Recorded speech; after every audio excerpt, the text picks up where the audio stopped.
ukuhlanganyela nebandla kaNkulunkulu. Kuyintokozo leyo, kuyinto ekade sasifisa ukuba likhulu ukwenzeka, kodwa uNkulunkulu emuhle kuphumelele namhlanje ngiguqe lapha kanye nebandla kaNkulunkulu. Ngizocela abangcwele ukudlula kwihubo 119.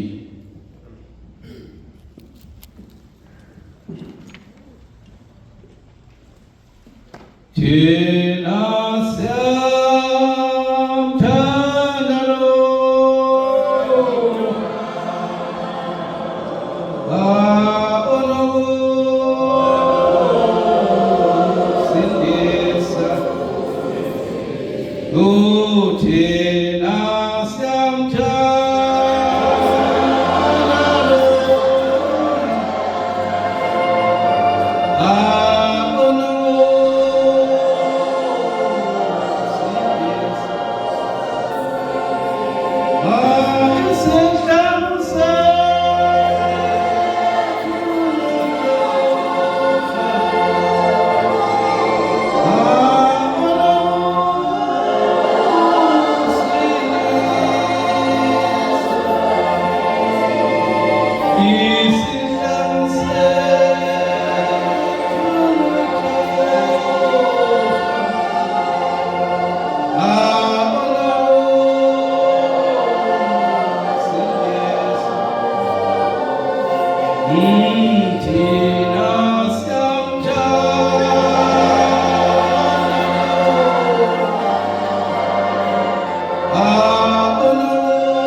Ngiyaphinda ngithi kuyintokozo enkulu kimi ukuthi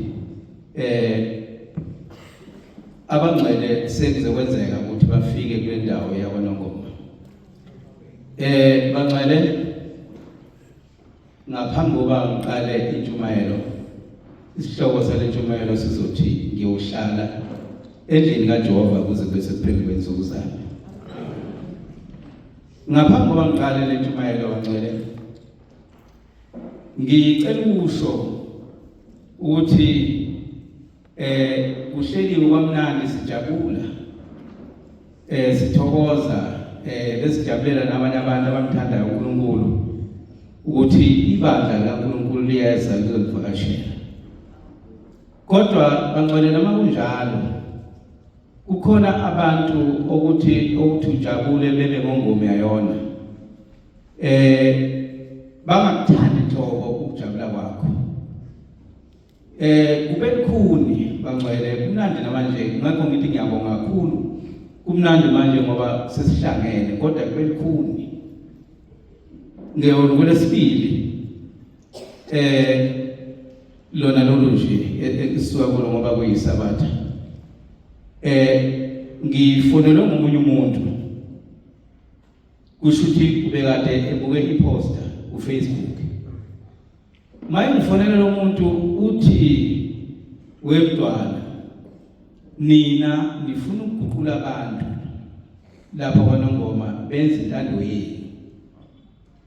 Hawu ngimangale kanjani na ethi hayi angifuni ukukhuluma okuningi, kodwa ngiyakuthiphisa ukuthi kunetulo lokuthi ushaye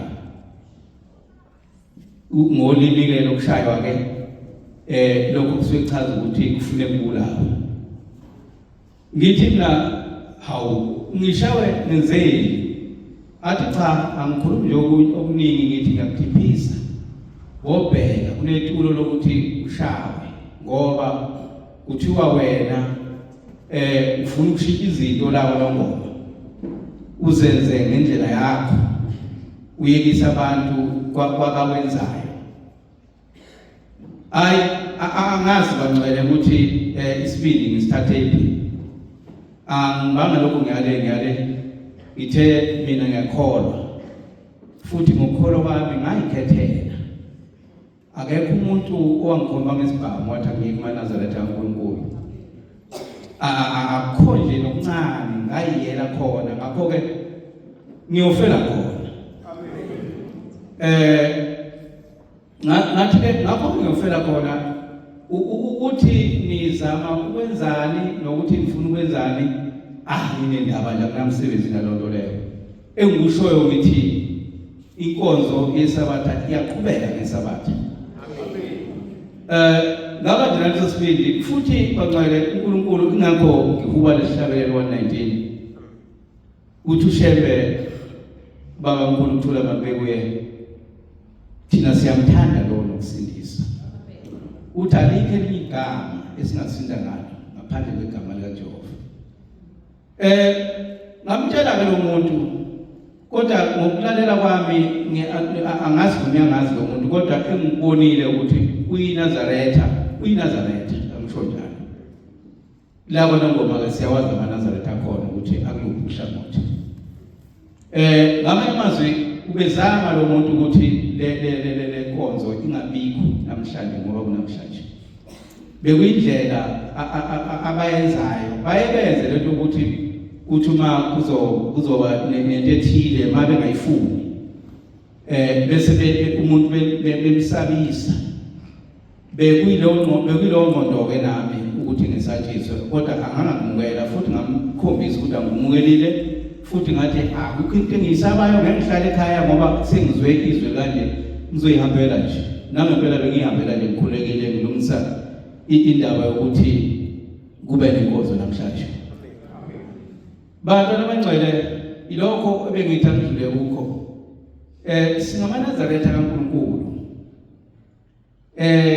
ngisakhula nganginomqondo ukuthi umuntu okholwayo uyena umuntu kufanele uthandwa ngabantu kakhulu ngangazi lokho ukuthi umuntu okholwayo umuntu othandwa ngabantu kakhulu kanti hayi ngishaye eceleni ngithe mase ngifika kumaNazaretha kaNkulunkulu ngafika ngakufunda ukuthi hayi akukho kanjalo ukuthi umuntu okhuluma indaba kaNkulunkulu athandwe ngabantu isikhathi esiningi abantu bamzonda ngoba ukhuluma into yena aphambene nayo bantu abangcwele kunjalo ngiyacela ngicela ungangifundela uDeuteronomy 23 kusukela verse 21 kuze ke wa 23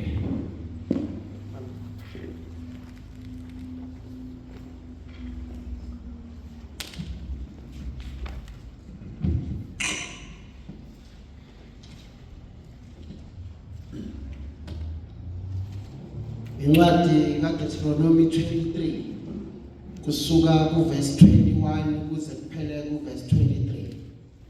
Nxa wenza isethembiso kuJehova uNkulunkulu wakho ungalibali ukusigcwalisa ngokuba uJehova uNkulunkulu wakho uyakusibiza nokusibiza kuwe kube isono kuwe. Kepha uma uyeka ukwethembisa akuyikuba yisono kuwe.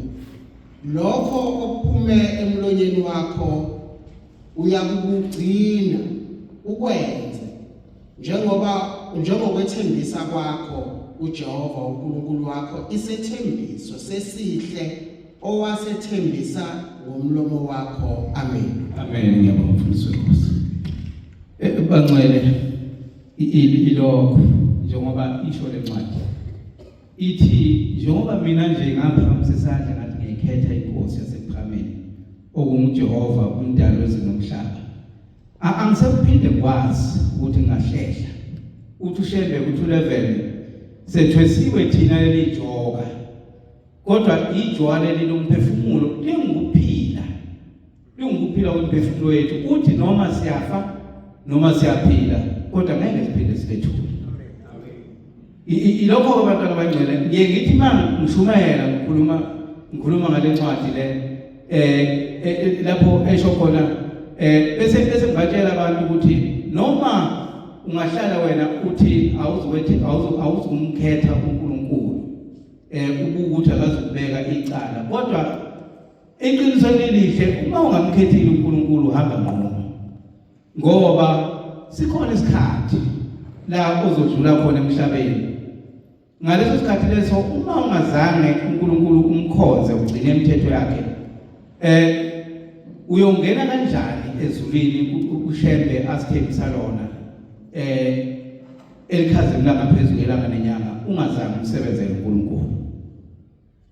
Ileyo ndaba abantwana abangcwele engiyishoyo ukuthi ngiye ngithi mhlawumbe umuntu mangisabisa usuke kangazi futhi mina mdlali angusabi ukufa umuntu mayezongibulala ke engibulala ukukholwa hayi nginandaba impela bantwana bengcwele ngithe mamqala lenkonzo ngathi imina engazikhethela ukukholwa akekho umuntu wangiphusha noma wangikhomba ngesibhamu noma wangesabisa wathi angiyokholwa angikhethe inkosi ngaphansi kwamaNazaretha kaNkulunkulu kodwa mina ngezwe ivangeli elinokuphila ngezwe ukuthi uma ngikhetha uNkulunkulu ngizophila impilo ehlanzekile futhi ngethemba lokuthi mayiphela izinsuku zami ngiyongena emzini oyingcwele okhazimula ngaphezulu kwelanga nenyanga bantwana bengcwele ngoba isihloko sithi ngiyawushala endlini kaJehova kuze kube sephelele izinsuku zami kukhona into eyinkinga nenjabiso osiyoyibona kwamanye amaNazaretha kade ngizwa nje omunye lapha bekhuluma nomunye wakwaShembe uthi ukhuluma ngathi angisho njalo ukhuluma ngathi uthi khona asebenzi manje bona bayabanikelela abaloluthuli lomhlaba abasayensi uyasheka lo muntu wakwaShembe uthi hawu umdlalo lo ungahlala kanjani ungayemsama ungahlala kanjani ungayemsama ngoba lezi zinto zimbili khona umsamo khona ukukholwa engifike ngakwangishaqisa kakhulu uma bethi isihloko sabo sithi ithongo phambili inkolo emuva ngathula ngathi awu kulele kunye kube kubili ngabe kuyavusana ithongo phambili inkolo emuva uthi ke kuyasichaza ke isizathu uthi ingani phela ithongo ilona elakusa ekukholweni ngakho ke awukwazi ukuthi uhambe ungabikanga ufuneka ubike mawuhamba kwabadala ukuthi usiyahamba ke manje kodwa uShembe akukho ndawo lapha kufundise khona lokho bantwana bengcwele yikho ngithi siyathokoza thina kwaNongoma ukuthi ibandla laNkulunkulu lifike kwaNongoma abantu bakwaNongoma bezoyizwa indaba kaNkulunkulu ngoba umnyama kubantu ngeke lokho sikufihle umnyama kubantu abantu abazi ukukholwa ukuthi kuyini abantu sithi masikhuluma indaba eyisekelo sokukholwa kuNazaretha sithi uthi uShembe nesabeni uJehova zizulwane ngezulwane nigcine imithetho yakhe andobela yona uJehova ncebe yakhe uMoses ukuze ukudumisa kwenu kwamukeleke kuThixo eNkosi uShembe uthi ke uma ningayilaleli imithetho yakhe nigcine akasoza anehlisela izibusiso bantwana bengcwele siyabona abantu baseyinkingeni ngenxa yemsamo nakho konke abakwenzayo bengafuni ukulalela bengafuni ukulalela uma uthi yakhuluma bengezwa nhlobo bengafuna ukuzwa indaba ukuthi uthini ikho ke sekunomkhankaso manje kwabanye amaNazaretha ukuthi lamaNazaretha kaNkulunkulu onisa abantu athi abantu abangikhuluma emsamo kodwa lento injabiso ngoba uma uthi ayibuka ithini kanti imbhalo le ndaba ade ngikhuluma ngayo yalo muntu lo engithi bekhuluma nomunye okwaShembe bathi ngeminyaka benzela kwabamkhulu umsebenzi bathi mabenzela kwabamkhulu umsebenzi benabafundisi bewenza bonke nabafundisi umsebenzi awangalunga kwabuye kwabamkhulu wathi ngiyafa indlala abantu abami bathi ke baze balanda usifehle entabazo kuba kuzokwenziwa umsebenzi wafika kwenziwa umsebenzi hayi izinto zihamba kahle kusuka ngaleso sikhathi ngaloo ndlela ke bathi ke ingakho ke bethi ke kuyehlukana ukhona umsamo ukhona ukukholwa kuyajabulisa ngiphuma emndenini okuyo leyo nto ongene shi kuleyo nto leyo uthi mawuthi yabuza ukuthi kanti thini uShembe ngoba ngempela isisekelo somNazaretha verse 3 umthandazo weSabatha. Verse 3 ngoba uma usuthi uyabuza uthini ushebe bethi hayi thina noma ngabe isihlabelo sithini hayi ngeke thina sisilalele thina sizozwa ngosesihlalweni. Inkinga enkulu esibhekene nayo bangcwele yamanye amaNazaretha esithi thina sikhuluma indaba kaNkulunkulu nawo akhankasile ukuba ukuthi enze ubutha phakathi kwabo noNkulunkulu. Bantwana bengcwele uLevi 20 kusuka ku26 kuya ku27 ngiyacela ongayithola eduze angifundele Levi 20 verse 26 to 27.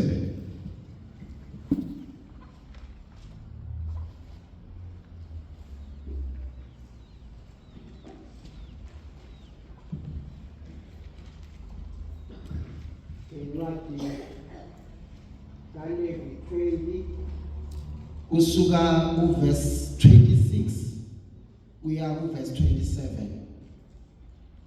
Niyakubangcwele kimi ngokuba mina Jehova ngingcwele.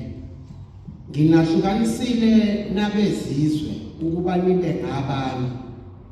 Owesilisa noma owesifazane elikubo idlozi noma umthakathi bobulawa nokubulawa bakhandwe ngamatshe igazi labo libe phezukwabo. Amen. Amen. Amen. Kusho njalo uNkulunkulu uthi niyakubangcwele kimi ngokuba mina Jehova ngcwele. Wesilisa noma owesifazane elikubo idlozi bayobulawa nokubulawa bakhandwe ngamatshe igazi labo libizwe kubo. Manje ke bantwana abangcwele uma ngithi ngihleli endlini kaJehova ngihleli kanjani endlini kaJehova uma ngiyibandakanya nemisamo ngoba uLevi 19 verse 31 uthi ningaphendukeli kwabana amadlozi nabathakathi ukuba ningcoliswe yibo nginguJehova. Uyakusho uNkulunkulu, uyabona uNkulunkulu lento ukuthi uyizonda kanjani.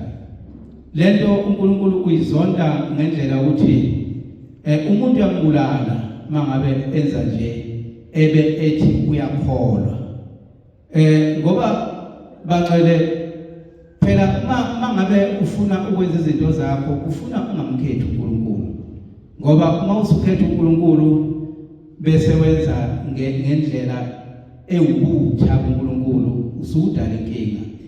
Siyayibona inkinga ziningi ziyenzeka ngenxa yabantu futhi lento emsamo inkinga ngoba umuntu imnikeza ithemba lokuthi hayi kuzolunga ahla enze umhlatshelo ahlabe bengathi kuzolunga kungahambi kahle kubhede kakhulu kuthi mase kubheda bese ephinde yozwa futhi yozwa ukuthi kanti kwenze njani.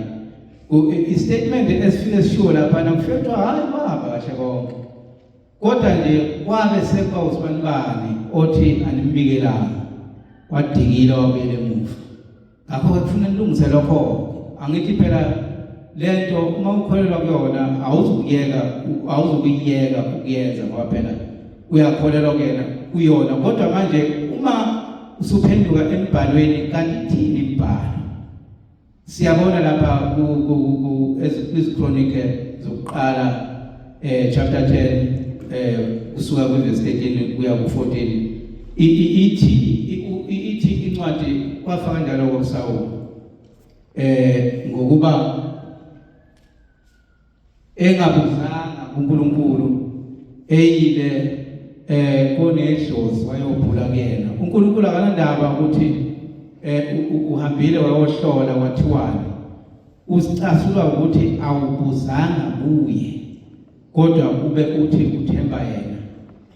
Sisho njalo bantwana abangcwele sithi nalabo ngoma sicela abalizwe abantu izwi lezulu ukuthi selifikile nala kwanongoma izwi lezulu baguquka abantu bahambe ekhanyeni bekhonze uNkulunkulu yedwa umdali wezulu nomhlaba ngoba kuyinkinga bantwana abangcwele ushembe ubeke in black and white wathi uma ningayilaleli imithetho yakhe niyigcine akasoze anehlisela isibusiso.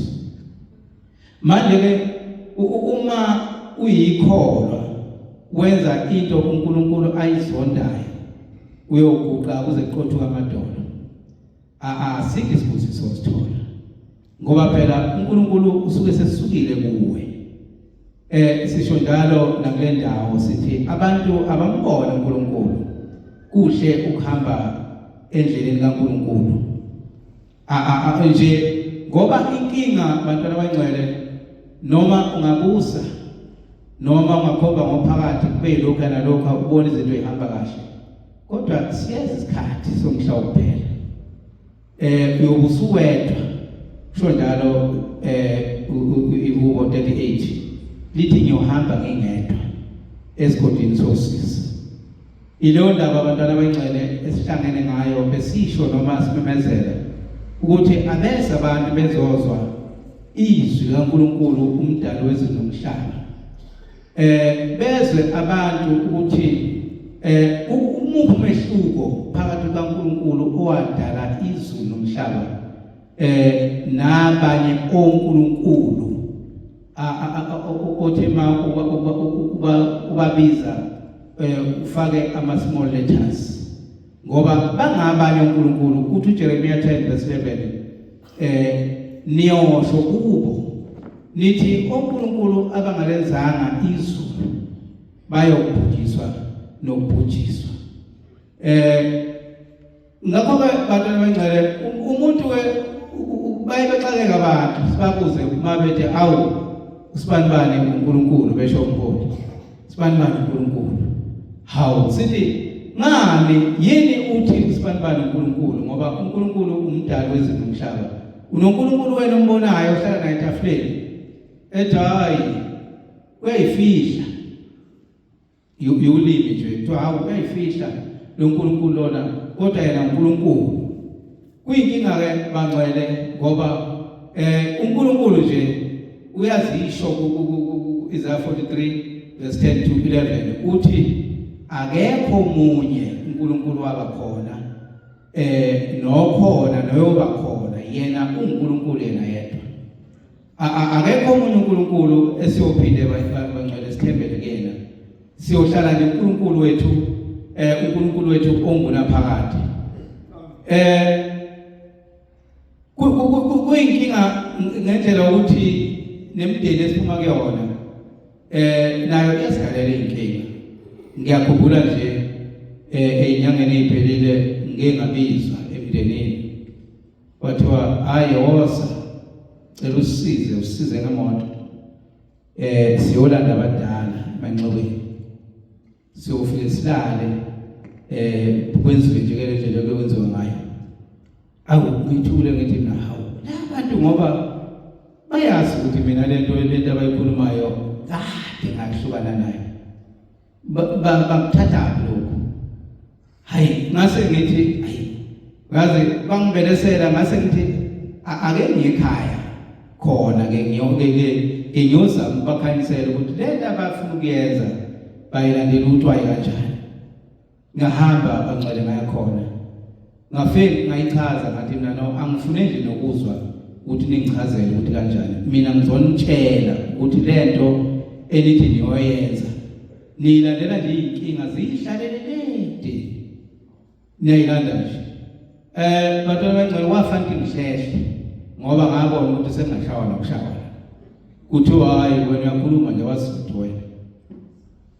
Inkinga imndeni yethu bangcwele ngiye ngithi ethempelini esikulo ngithi bangcwele ngiyacela senze amawili asiwenze amawili ngoba ukwashumayela umfundisi uKhathi wathi laba bantu laba bayathula bebuke bethi nje hawu usahamba kahle udayi kusahamba kahle bengakuphikisi bethule bengakuphikisi kodwa bethi siyomgada mshayifaya.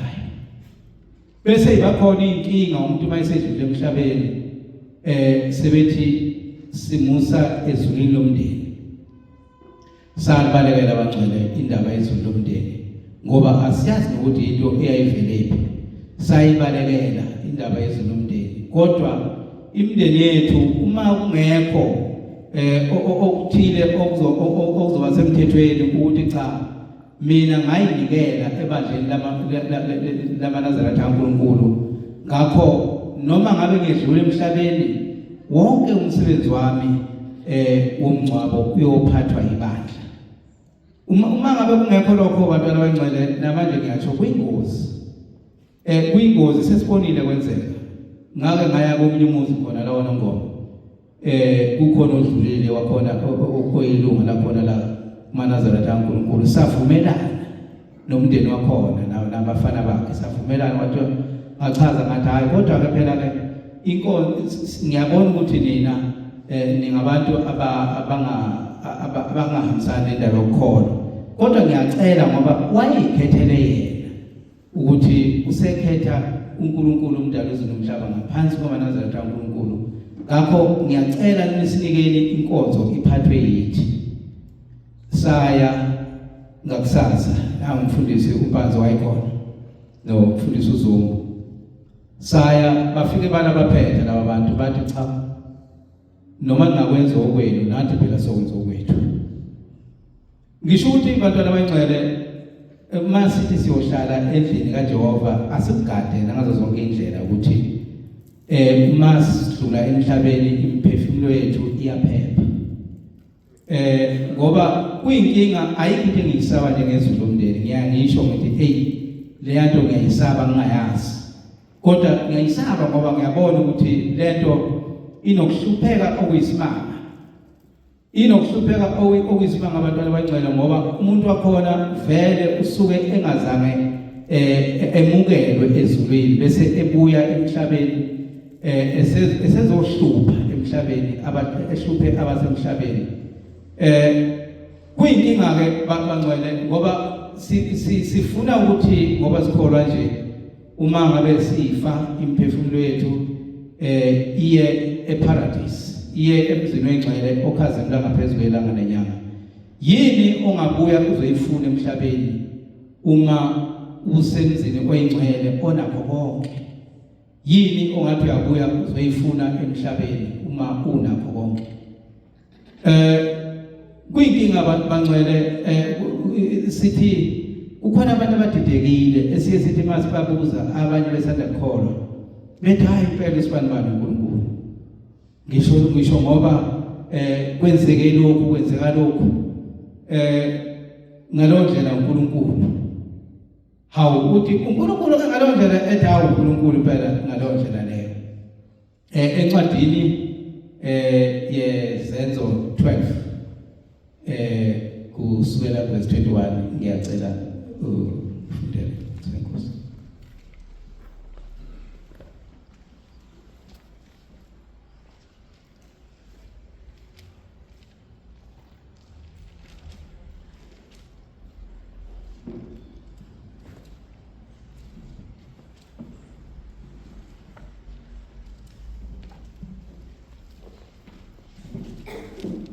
Incwadi yezenzo 12 kusukela kuverse 21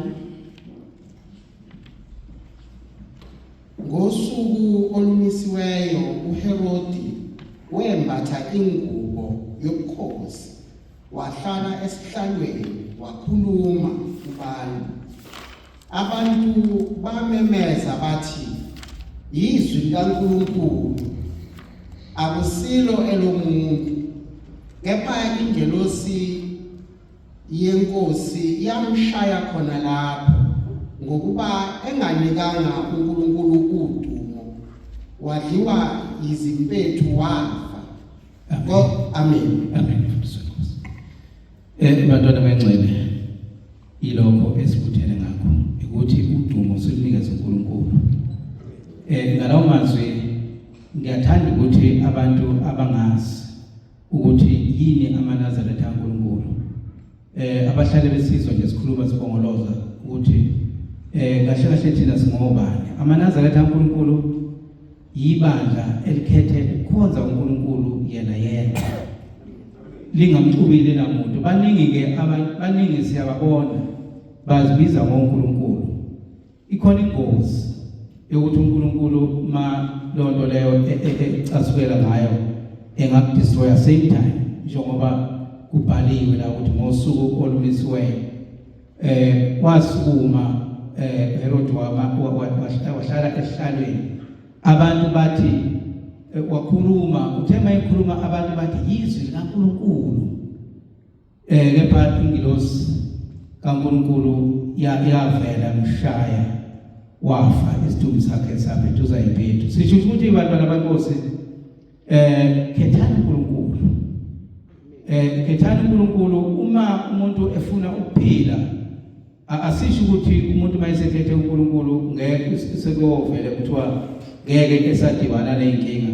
Cha, inkinga phela ngoba sisaphela sisemhlabeni kwenzeka sidibane nazo. Kodwa lokho kusokungasho ukuthi asihlehle uNkulunkulu.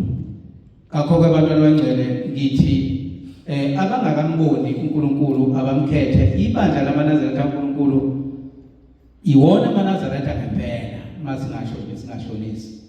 Ngoba leli bandla leli libuyisela imfundiso umprofeti owafundisa ngazo amaNazaretha ahamba kaMaNazaretha ayisephuma endleleni ngoba abantwana bengcwele lonto iyenzeka. Siyabona nabantwana bakwaIsrayeli inceku kaJehova uMose esahambile eyeNkulunkulu besala bezakhela ithole legolide. Cabanga abantu bekhishwa uNkulunkulu eGibhithe bese bethi leli ithole legolide uNkulunkulu yilona lasikhipha eGibhithe. Kuyinkinga ke abantwana bengcwele lokho.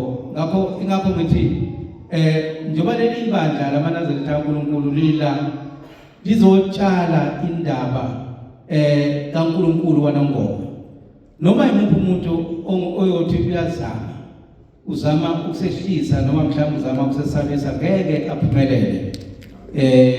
Ngiyacela sokuyincwadi yokugcina incwadi kaDaniel 3 ngithi kusukela verse 15 process.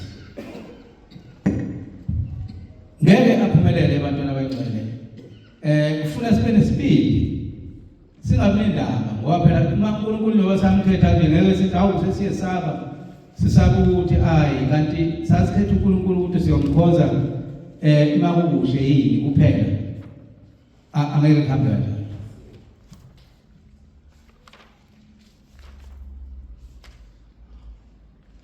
Incwadi kaDaniel yesithathu kusuka kwivesi lika 15. Manje uma nilungele ukuba ngesikhathi enizwa ngaso ukukhala kwecilongo, igedle, ihabhu, umqangala, ugubhu, igemfe nazo zonke izinhlobo zokubethwayo, niwe phansi nikhuleke esithombeni engisenzileyo. Kuhle kepha uma ningakhuleki niyakuphonswa ngaso leso sikhathi phakathi kwesithando somlilo ovuthayo. Umuphi lowo uNkulunkulu onganokhula esandleni sami na? uShadraki, uMeshaki noAbednego baphendula bathi enkosini, Nebukadnezari, thina asidingi ukukuphendula kule ndaba. Uma kunjalo uNkulunkulu wethu esimkhonzayo unamandla okusikhulula esithandweni somlilo ovuthayo. Amen. Amen. Bantwana bengcwele, kufuneka sibe njengalezi inceku kaNkulunkulu ezazi nothando kaNkulunkulu zingena ndaba ukuthi wenzani. Cabanga umuntu ethi uzokuphosa esithandweni somlilo uthi wena kuye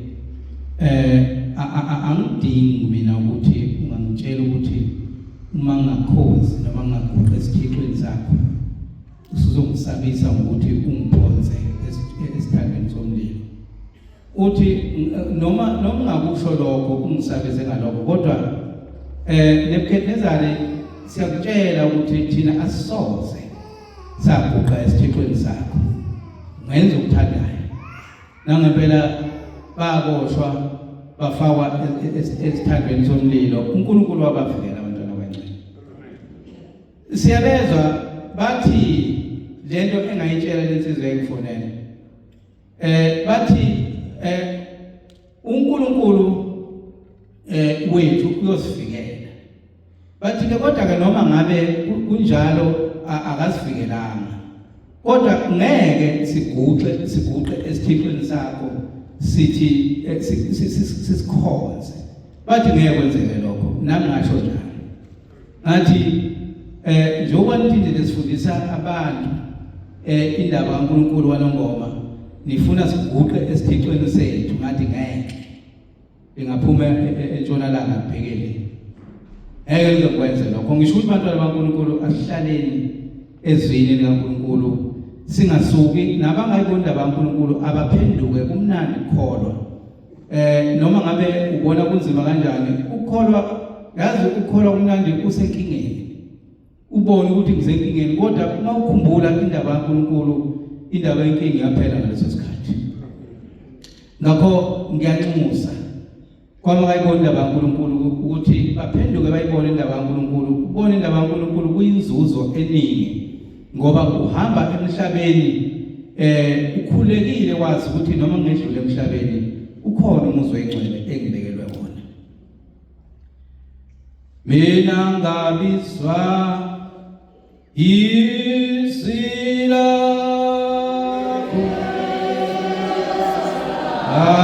angasuka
kunjalo bantwana abangcwele, mina ngabizwa izwi lakho ngasuka ngakulandela. Nakini kunjalo, nakuwe makube njalo. Sabizwa izwi lakhe sasuka samlandela. Ngakho singavumi nangelinye ilanga ukube abantu bezame ukusabisa ngokuthi inkolo kaJehova ingashunyayelwa kubantu. Sincamela ukufa makufanele. Bantwana abangcwele ilokho ngithi ngeke ngivume mina. La kule ndawo nje kwaNongoma sisazoshumayela. Kumnyama kubomvu sisazoshumayela. Ngeke siyeke umuntu noma ngathini sizazoyishumayela, sizazoyikhuluma indaba kaNkulunkulu. Uma uNkulunkulu ethanda uyosifikela. Kodwa futhi uNkulunkulu noma engayeka ngasifikeli, umuntu uyobulala inyama, ngeke ubulala umphefumulo. Manje ke yini okufanele siyesabe ukukhuluma ngezwi kaNkulunkulu? Ngiyacela abantu bayibone indaba kaNkulunkulu, bazi ukuthi uNkulunkulu ungumqalisi nesiphetho. Ilokho bantwana abangcwele, ilawo mazwi engisukuma nawo ngithi ngiyohlala endlini kaJehova kuze kube sekupheleni kwensuku zami. Ngiyacela la engithe ngaphambi kakhona, ngicela intethelelo. Inkosi kusizwe layo.